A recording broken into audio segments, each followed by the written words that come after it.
this verse needs to be stopped taken out of context, okay? Let's first read the verse, okay? It's Hebrews chapter 10, verse 26, right? Let's read it, all right? Some of you probably already know it, all right?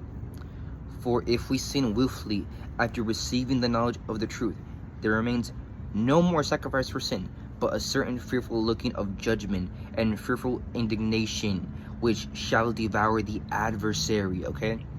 It sounds like, reading this verse out of context, it sounds like there's no truth in you if you keep on sinning willfully. It sounds like there's no, you don't have salvation at all. There is no salvation in you at all.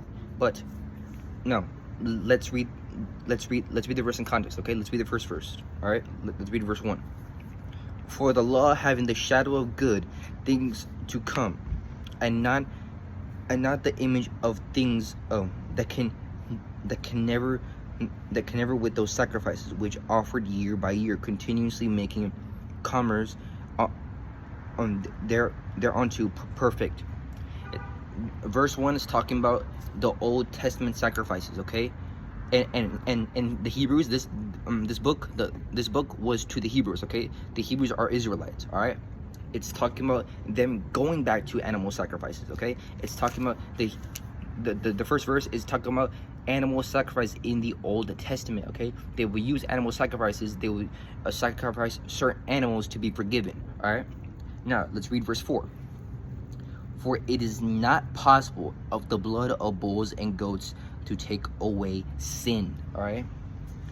It's not possible. Animal sacrifices are not possible, okay? It's not possible to take away sin with animal sacrifices, all right? All right, now let's read verse 14. By one offering he had perfected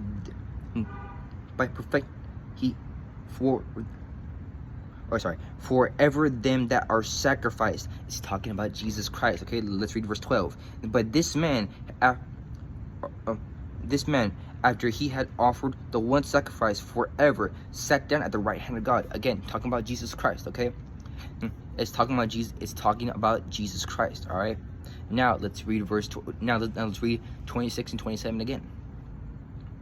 For if we sin willfully, that we hath received the knowledge of the truth, there remains no sacrifice for sins in us, but certainly fearful looking of judgment and fiery indignation, which shall devour the adversary. Okay? It's talking about the Hebrew Israelites going back to animal sacrifices, okay? It's talking about them going back, okay?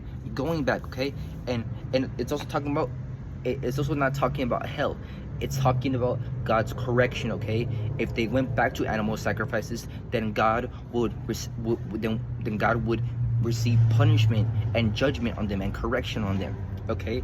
So Paul was just warning them. Paul was warning them not to go back to animal sacrifices, okay? It's not talking about losing salvation or not having the truth in you for willfully sin, all right? Now, I'm not condoning willfully sin, okay? Willful sin can lead to willfully sin you will have God's judgment on you and punishment on you, okay? Willfully sin, if you willfully sin, you will lose rewards in heaven, all right? It's not talking about losing salvation if you willfully sin, all right? It's talking about the Hebrew Israelites going back to animal sacrifice, okay? We don't need animal sacrifices anymore. We have Jesus Christ. Jesus Christ made the ultimate sacrifice. Now we are washed clean by his blood and his blood alone, all right? His blood alone.